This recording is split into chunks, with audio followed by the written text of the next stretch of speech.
السلام علیکم ورحمۃ اللہ وبرکاتہ۔ نبی کریم صلی اللہ علیہ وسلم نے فرمایا، جماعت کے ساتھ نماز ادا کرنا اکیلے نماز ادا کرنے سے 27 درجے زیادہ فضیلت رکھتا ہے، اور اگر آپ جماعت کے ساتھ نماز ادا کرنا چاہتے ہیں، آپ کی یہ خواہش ہے، لیکن آپ کی قریبی مسجد کے اندر جو جماعت ہے وہ جلدی کھڑی ہو جاتی ہے، 15 منٹ کے بعد، 20 منٹ کے بعد، 25 منٹ کے بعد، اور اللہ نے آپ کو اتنی بھی توفیق نہیں دی کہ آپ 25 منٹ کے بعد جماعت کھڑی ہو رہی ہو تب بھی آپ جماعت کو نہ پکڑ سکیں، یا پھر آپ کہیں رستے میں ہیں، بازار میں ہیں، مصروف ہو گئے ہیں اور آپ کو لگ رہا ہے کہ ٹائم گزر گیا ہے، اب 20 منٹ گزر گئے ہیں، اب سب جگہ جماعت ختم ہوگی، تو انشاءاللہ ایسا نہیں ہے۔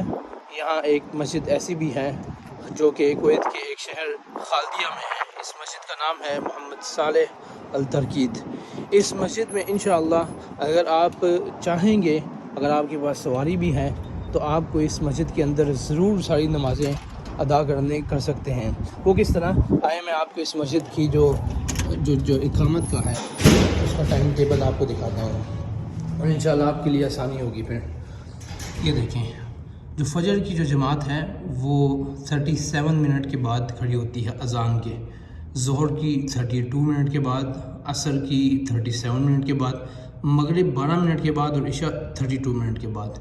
انشاءاللہ اگر آپ کوشش کریں، اگر آپ کی قریبی مسجد میں جماعت نکل بھی گئی ہے، پھر بھی امید ہے کہ آپ کے پاس 15 منٹ ہوں گے کہ آپ ان مسجدوں تک پہنچ جائیں۔ جزاکم اللہ خیر۔ السلام علیکم ورحمۃ اللہ وبرکاتہ۔